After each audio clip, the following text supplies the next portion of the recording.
Arjuna uvacha kim tad brahma kim adhyatmam kim karma purushottama adhibhutam cha kim proktam adhidaivam kimuchyate. Arjuna inquired, O my Lord, O Supreme Person, what is Brahman? What is the self? What are fruitive activities? What is this material manifestation? And what are the demigods? Please explain this to me. I guess I'll read the purport in English because we have quite a few devotees who don't understand Tamil. We have some who don't understand English or Tamil, what to do. Arjuna inquired, O my Lord, O Supreme Person, what is Brahman? What is the self? What are fruitive activities? What is their material manifestation? What is this material manifestation? And what are the demigods? Please explain this to me. Purport. In this chapter, Lord Krishna answers different questions from Arjuna, beginning with, what is Brahman? The Lord also explains karma, fruitive activities, devotional service, and yoga principles, and devotional service in its pure form. The Srimad Bhagavatam explains that the Supreme Absolute Truth is known as Brahman, Paramatma, and Paramatma. In addition, the living entity, the individual soul, is also called Brahman. Arjuna also inquires about Atma, which refers to body, soul, and mind. According to the Vedic dictionary, Atma refers to the mind, soul, body, and senses also. Arjuna has addressed the Supreme Lord as Purushottama, Supreme Person, which means that he was putting these questions not simply to a friend, but to the Supreme Person, knowing him to be the supreme authority able to give definitive answers. So we may wonder, what's this got to do with me? What is the relevance of this to me? I'm sitting here in Salem, Tamil Nadu, and what is Brahman? What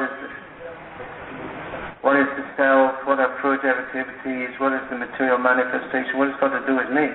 I need to eat 3 times a day and live my life, and what's this question? It has no relevance to me whatsoever.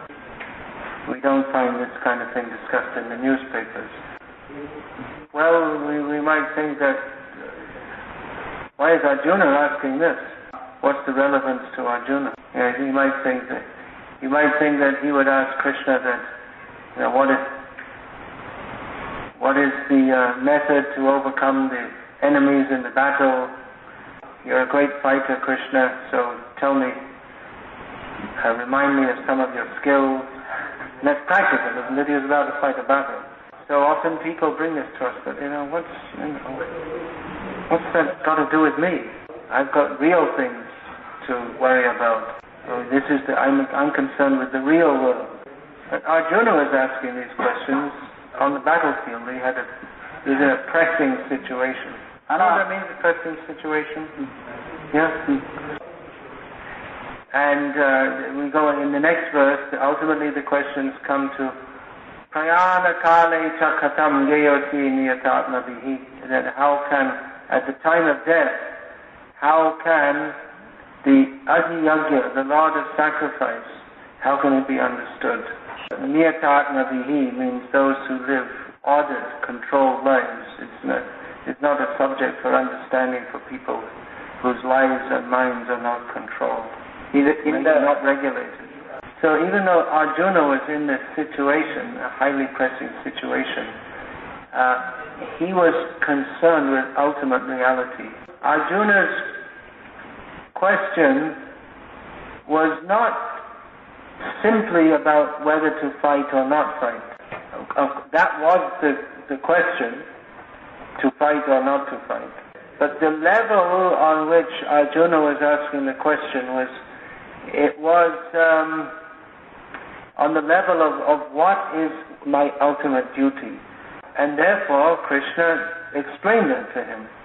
To understand this, we have to understand what is our existential position. What is going on in the world and beyond this world, and where do I fit in?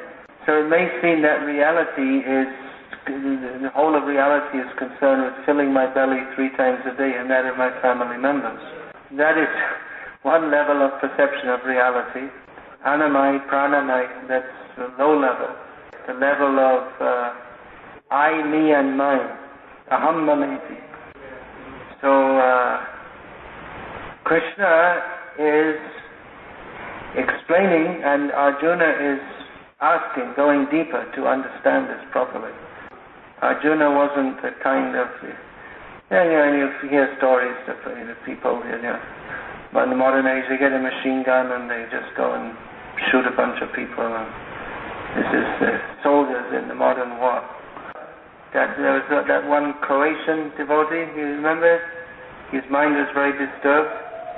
He was telling his mind was very disturbed because in the war he used to go into villages and with a machine gun and just kick down the door and just shoot everyone dead.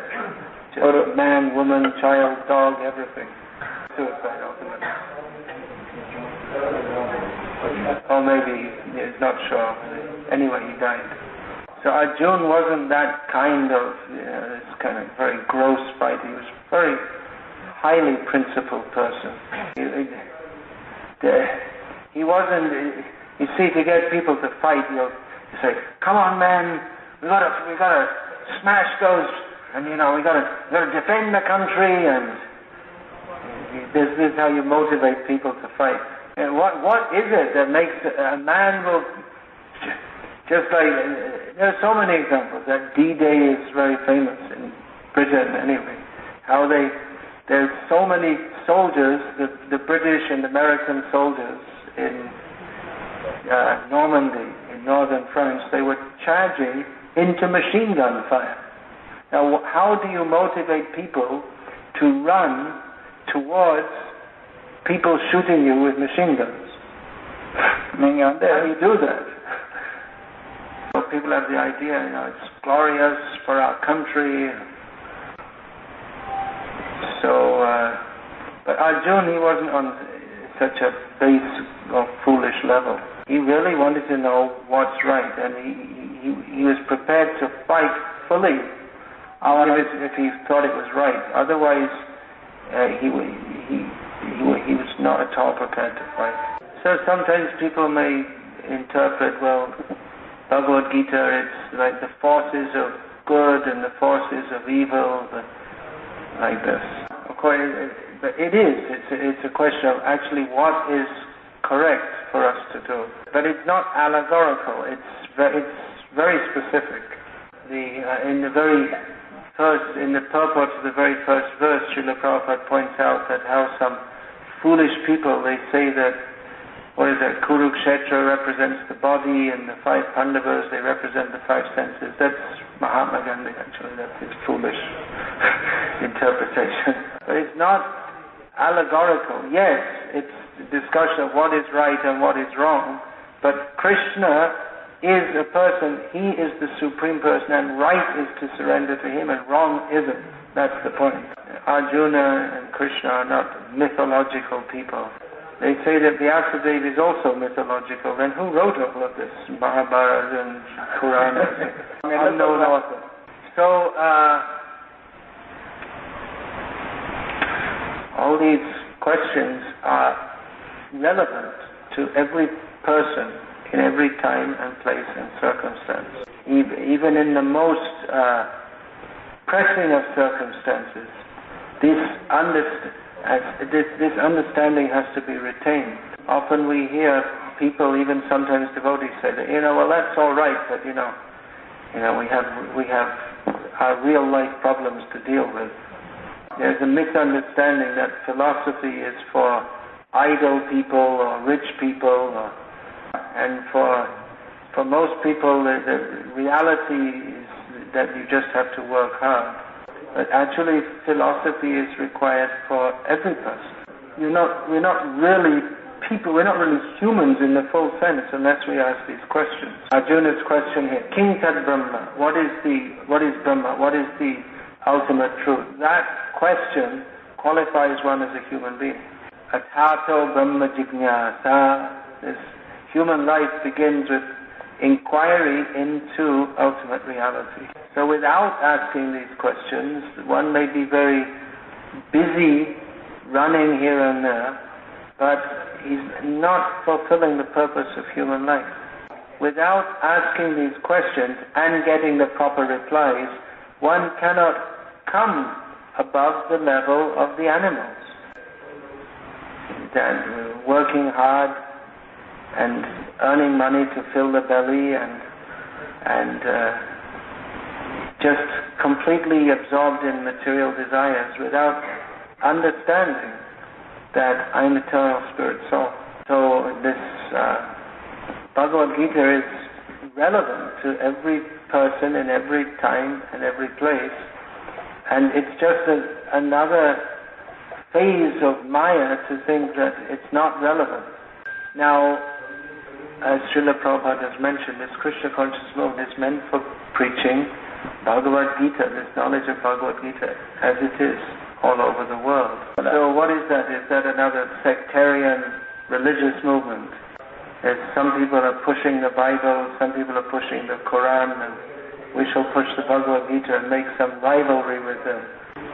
When Srila Prabhupada visited Gainesville in Florida, there was some interview on TV there, Florida, USA.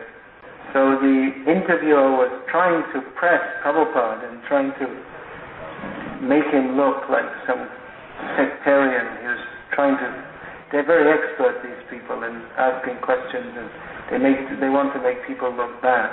Saying, what's your purpose in coming here? People are they're already Christians, already this religion, this is being followed by the people of this culture for hundreds and thousands of years. Why come and preach something else? So Prabhupada explained that it's not a question of being in competition with any religion, but we want to give actual knowledge of who is God, who are we, and what is our relationship. As Srila Prabhupada notes in the introduction to his Bhagavad Gita as it is, that here in this Bhagavad Gita as it is, you'll find all that is in all the different religious books of the world and more. Because actually these not only Bible, Quran, but even in all the Puranas, you won't find the very clearly delineated knowledge of who are we, who is God, what is our relationship, who are the demigods, what is Brahman. It's all there, concentrated in Bhagavad Gita. Even in the Vedas, you see that's Traigunya Vishaya Veda. The Vedas are mostly concerned with Karma Kanda. This is just, it's not spiritual knowledge. And then Vedas, and when you Atato Brahma Jignasa, one inquires into Brahman. This is the first sutra of Vedanta Sutra. So sometimes this is understood to mean, or some commentators have said that when one realizes that the Karma Kanda section of the Vedas is that we have to go beyond this, then we come to the Jnana Kanda. So that is called Vedanta, or the ultimate knowledge of the Vedas. Vedanta means the Upanishads. What we often say Vedanta, we think of Vedanta Sutra, but actually it means the Upanishads, and Vedanta Sutra is the explanation of that. But it's mostly in very abstruse language, indirect, subtle, and it doesn't clearly delineate the Supreme Personality of Godhead. Yadadvaitam Brahmopanishadi, the prayer describing or glorification of Chaitanya Mahaprabhu, says that what is described in the Upanishads is generally understood as the impersonal understanding of Brahman. So Bhagavad Gita serves the same purpose as Vedanta Sutra. It's Gita Upanishad. All these questions of Arjuna, Kim Tad Brahma Kim Adhyatma, Kim Karma Purushottama, what is Brahma, what is the Adhyatma? This very term, this is Upanishad, it's very highly philosophical language. Karma, what is the understanding of this term? It seems a very simple term, but it's actually there's so much deep philosophy behind understanding what is karma. So this is everything is summarized here in Bhagavad Gita, and brings us to Bhagavad Gita, also spoken by Bhagavan, Purushottama, the Supreme Lord, brings us to the conclusion of understanding the Supreme Personality of Godhead. The Bhagavad Gita is often misunderstood by impersonalists who are accustomed to understanding the message of the Upanishad in an impersonalistic way. So they see the same language and the same concepts in Bhagavad Gita. But they also see discussion of the Supreme Lord and Bhakti, which they think, well, that's more like a Puranic discussion. That's the kind of thing that's discussed in the Puranas about Bhakti. That's for less intelligent people. So they think, oh, the Bhagavad Gita is wonderful. It has brought together the Upanishadic and Puranic concepts, and then you see, then you do Bhakti to the Supreme Lord, and then ultimately you understand everything is all one. Because due to their misfortune, their envy of Krishna, they're fixed in this impersonalistic way of thinking. When they see the King Tad Brahma, what is Adhyatma, what is Adiyagya, Adibhuta, Adidas, and they think, oh, this is all the same. And then this is all impersonal, impersonalistic. And they're not able, because they're not able to hear, as Arjuna heard, they're not able to be taken, as Krishna took Arjuna, from these concepts lead automatically to understand the Supreme Personality of Godhead and our relationship with Him. They're not able to follow that. So they start off with a preconception that they already know what the conclusion is, and therefore they miss the conclusion. They are unable to understand how all this high philosophical discussion, the conclusion is Manmana Bhavamad Bhakto Madhyati Mang Namaskuru, that we should bow down to Krishna. It seems that bowing down to Krishna, that's for very simple people, and we have this very high philosophy. They are unable to appreciate that what is the greatness of bowing down to Krishna. They think that by understanding this philosophy, you become very great, you become Brahman. They see people bowing down to deities, and they think this is a very low level. Asking for some benediction for the deity, from the deity, it's on a very low level. You become a higher level, then you become more than the deity yourself. Chaitanya Mahaprabhu, he explained, or he gave the key to understanding Bhagavad Gita and all the Shastras. Trinadapi Sunichena Tarorapi Sahishnana Amanida Manadena Kirtaniya Sadahari. That one should have the feeling that I'm lower than grass. One should be more tolerant than a tree. Then one should be ready to offer respect to others, not desire respect for oneself. And in this mood, one can actually chant the holy names of Krishna. One cannot actually chant unless one has this mood. One who is chanting Hare Krishna, thinking, I'm so great, I'm so wonderful, I'm senior, I'm superior. That chanting is not chanting. That is not Krishna Kirtan. That is simply inflating one's false ego and taking one further away from Krishna. So those who have not understood or accepted this principle, then just like the Mayavadis, they're simply, all their spiritual life is simply inflating their false ego. So this key Chaitanya Mahaprabhu is given. It's easy to say. One should be more humble than grass. It's very difficult to have this mood because we're practiced to thinking in a different way. But unless we can adopt this, then we remain outside devotional service. We don't really understand anything about it at all. Even we can learn shlokas and discuss philosophy as if we understand it, but real understanding is manifest in those who are becoming this free from the egotism of thinking I am very great. Why we see people come to devotional service with so many strange ideas. I've seen many times people, they want to get initiated because they'll think, well, then the others will think I'm important. Now I'm not initiated. When I get initiated, then I'll be important. And now I'm initiated. Now I have to get Brahmin initiated, and then I'll be more important. No idea what actual initiation is. They never, and even they get initiated, actually they're never really initiated at all. Because Diksha means Divyam Jnanam Yato Dadyat, the transmission of divine knowledge. So I say, well, yeah, I know so many shlokas. I can explain, I give good class, and people are appreciating and say, oh, you gave very nice class.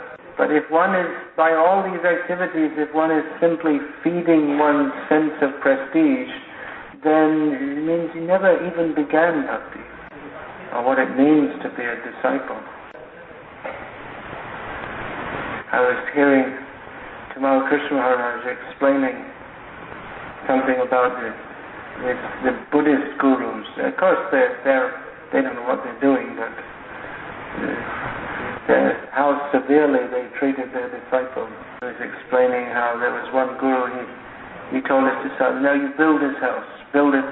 So he built it up to 3 stories, all by himself. And he said, now you break it down. Didn't explain anything about so-called spiritual knowledge, just build this house, that's all. And then before it was finished, break it all down. No explanation of why. And then build it again. And then break it again. And then again. So many things he put him through. Then after, a few years of this, he said that I'm just preparing you, because when you really have to enter into spiritual discipline, then you have to be, you have far more difficult things to do than this. So that idea is there, that the disciple should be fully surrendered, just do whatever he's told to do, without any egoism or personal plans. We don't ask people to do stupid things like build a house and then break it down again.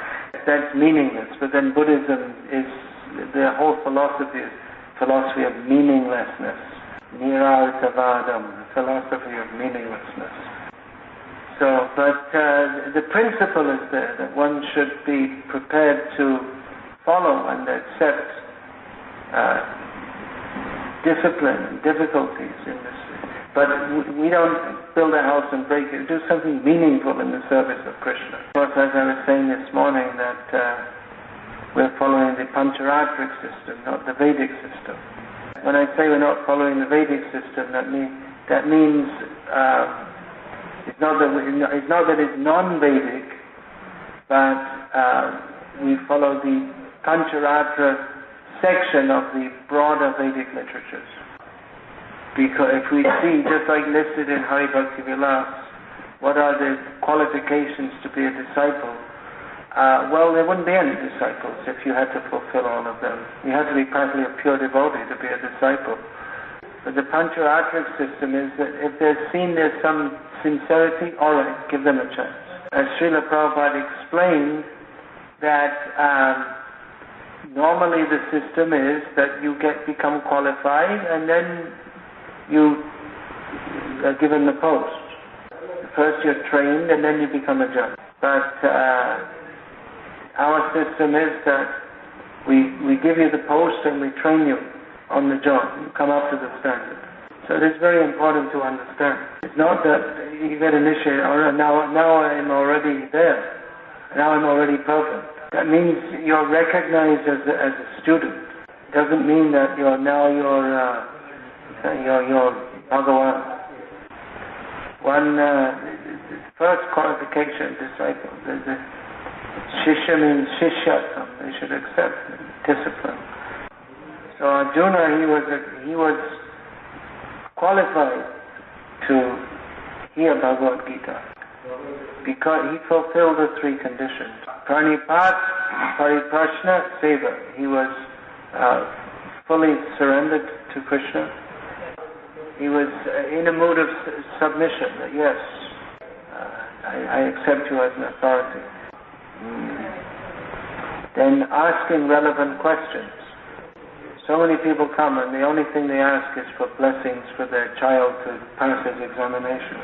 And then Arjuna, he's ready to serve Krishna. It's not just that he's asking questions and, okay, all right, that's your opinion. He wants to serve. He wants to do what is right. He wants to pass his life in a way that is the proper way of doing. Arjuna was in the mood of seva, thinking, he wasn't just thinking what's good for me, but he was thinking what is the best thing I can do for the whole of human society, to fight or not to fight. Unfortunately, the modern idea of getting a guru is just very shallow. There's just a show of making some obeisance. There's either no discussion of philosophy, or they just discuss or they discuss it in a very superficial way, without the desire to understand what is the actual truth. And for seva, they think, we'll build a big ashram for our guru, and then everyone will respect him, and I'll be a senior disciple, and then they'll respect me. I'm a member of a big institution, and I have a big position. I'm a senior disciple. I'm a committee member. So in this way, people become disciples, and what's going on is they're inflating the so-called guru's false ego and inflating their own false ego, and there's absolutely nothing to do with spiritual life whatsoever. Sorry, you didn't finish? You finished. The Trinadapi Sunichana, this is just unimaginable for the materialist. And even if we go through the motions of devotional, so we get up in the morning, we chant, and we do our service and this and that, but unless we're really cultivating this mood of surrender and humility, then we don't really go anywhere. It's rowing the boat, but we forgot to untie it from the post. So we're rowing, and going nowhere. So these are all very complex and deep topics which Krishna deals with summarily in this chapter. Arjuna asks one-line questions and Krishna gives one-line answers. So actually it's very, very deep topics. But the one question which Krishna doesn't give a one-line answer to, which he dedicates most of the chapter to, is Arjuna's last question in this series of questions in 2 verses. Prayana kale chakatam geyosini atatmadihi. This is the really important question, how to remember Krishna at the time of death. So that has to be cultivated throughout life. In this chapter, in the purport, Srila Prabhupada again and again and again quotes Hare Krishna, Krishna Krishna, Hare Hare, Hare Rama, Rama Rama, Hare Hare. This is the way to remember. This is the solution. So this chanting, the whole spiritual life is perfect. Everything is taken care of by this chanting. What is the meaning of this chanting? O Krishna, O energy of Krishna, please engage me in your service. Very simple, but that the proper adjustment of consciousness to understand what this means. Srila Prabhupada, he taught what Chaitanya Mahaprabhu taught, just chant Hare Krishna and everything will be perfect. And then why so many books? Why was Prabhupada busy writing so many books? If you just chant Hare Krishna, then what's the need of so many books? Because we have to learn how to chant Hare Krishna. Because Bahu Janma Kore Jadi Shravan Kirtan Tabuta Na Pai Krishna Pade Premdhan. We may be apparently chanting Hare Krishna, but we don't get the effect, even in many lifetimes. We don't get the point of what it means to pray to Krishna, to be.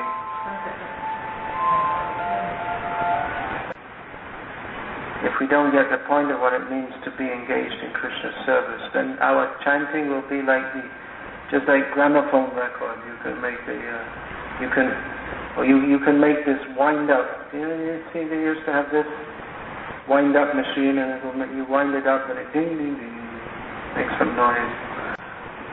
So the machine can make the sound, but the machine doesn't become purified because it's dull. There's no consciousness. So if there's no consciousness of pleasing Krishna, then that chanting will not be recognized by Krishna. Sharanga Sharanagati Hoive Jahat Tar Prarthana Shuni Srinanda Kumar, who is cultivating the 6 aspects of Sharanagati, surrender. That prayer, the person who is cultivating that, the prayer of such a person is heard by Krishna.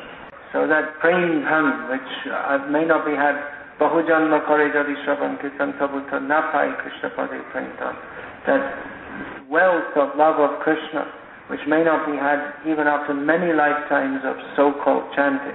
How to get that Chaitanya Mahaprabhu explained.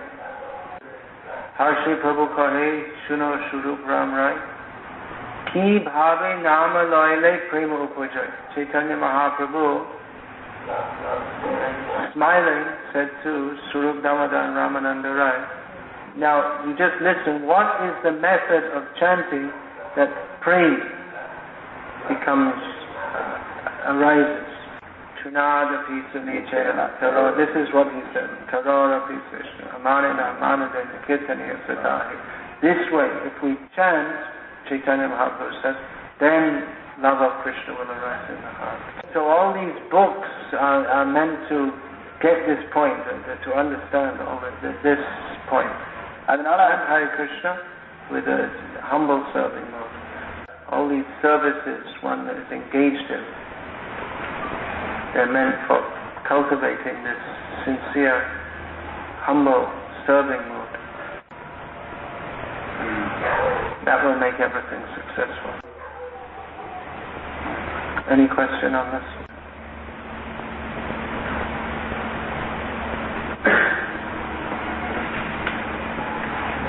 Maharaj, the 6 types of Samadhi, the 6 types of like Grasya, humble and tolerant, but for Samadhi, the 6 types of Krishna here. Not 6 types, but there are 6 aspects of Sharanagati. You don't know what these are? You should learn. Otherwise, how are you going to do it? Isn't it? If we don't know what it is, then how can we even try to do it? So we should know what these are. This is listed, these 6 are listed in a verse which is included in Sri Hari Bhakti Vilas and quoted in Srila Prabhupada's purport to Bhagavad Gita as it is, chapter 18, text 66, which describes that we should surrender to Krishna. Mam ekam sharanam vraja. So there are not 6 types of Sharanagati, there are 6 aspects, and all of them have to be there. Not that you just choose one. There are 9 principal processes of devotional service. Shravanam, Kirtanam, Vishnu, Smaranam, Pada, Sevanam, Archanam, Vandanam, Dasyam, Sakyam, Atma Nivedanam. Now one can perform any one of these processes and achieve perfection. But to achieve perfection in any of them, the Sharanagati must be there, all 6 aspects. It's not that just you can take one and forget the others. Sharanagati means the path of taking shelter of Krishna, or surrendering to Krishna. So those 6 aspects are anukulyasya sankalpa, to make a firm resolve to only do that, say that, think that which is favorable for the service of Krishna. And pratikulyasya varjanam, everything which is detrimental to developing love of Krishna must be given up. Rakshishyatiti vishvaso, to trust Krishna, that Krishna is protecting me. And goptridve varanam tata, that Krishna is maintaining me. Atma nikshepa means to fully give ourselves to Krishna. And tarpanye, in a mood of full humility, considering myself very low. So let us try to understand what this is. Otherwise, we may be doing the processes of devotional service, but we won't really enter into what that is. Ultimately, that what we do, it's not a matter of what we do, I gave 5 lakhs, so much money I gave, or I distributed so many books, or I built such a big temple. Ultimately, none of these things matter. What matters is that Krishna is pleased with us. You can build a 5,000 crore temple. It might not please Krishna, because for Krishna it's like a drop of sand. Krishna can make billions and trillions. He's already got all the best temples and palaces. If the mood is not there of wanting to please Krishna, then Krishna won't be pleased. There's so many examples. Prabhupada, he would just, when he saw his disciples becoming puffed up, he wouldn't recognize them at all, literally. One devotee, Hari Vilas Prabhu, was saying that Prabhupada, he had arrived at the temple in Paris, and he came a little late. He was organizing something. Hari Vilas Prabhu. So he was describing, I was thinking, I'm the temple president, I'm very important. So he walked right in and walked right in, up to the front and sat next to Prabhupada. And Prabhupada didn't look at him. And one devotee was introducing all the devotees to Prabhupada. This devotee, he's doing this service, and Prabhupada was saying, oh, that's very good. He was saying something about each devotee. Thank you very much. And then he came to Hari Vilas. This is Hari Vilas Prabhu, as our town president. Prabhupada still didn't even look at him or say anything. He just didn't look at him. There are so many instances like this that Guru Das Prabhu was telling that he was thinking, Prabhupada had given him some service to do, to go to some place and do something, and just as he was going, he walked into Prabhupada's room and said, "Oh, now I'm leaving, Prabhupada." And now I'm going to... Prabhupada, he just didn't say anything, didn't look at him, just turned around and went in the toilet. So Prabhupada was pleased when devotees performed services. He was very pleased when they did that in a surrendered mood. But however big the service they might be doing, if Prabhupada detected that they were doing that to inflate their own false ego, he just wouldn't reciprocate with that at all. Prabhupada was so kind that he didn't assist people in their attempts to go to hell, because that's ultimately what happens. And we've seen it so many times that people in the name of bhakti have just cut their own throats. That they start to think, I'm big, I'm important, and then they think they're superior to others, and then eventually, just by their offenses, their whole devotion is spoiled. So let us try to understand what is Sharanagati, not just in an academic way, but in our lives, in every moment of our lives. So you please learn this. No one should get initiated without knowing this. They should all know what are these 6 points. In the Goya Math, at least at the time of Bhaktisiddhanta Saraswati Thakur, even if people were not educated, at that time most people were not, they weren't educated, but they had to know the basic points of the philosophy. Amnaya Praha Tattvam. They may not even know the verse, but they had to know these principles.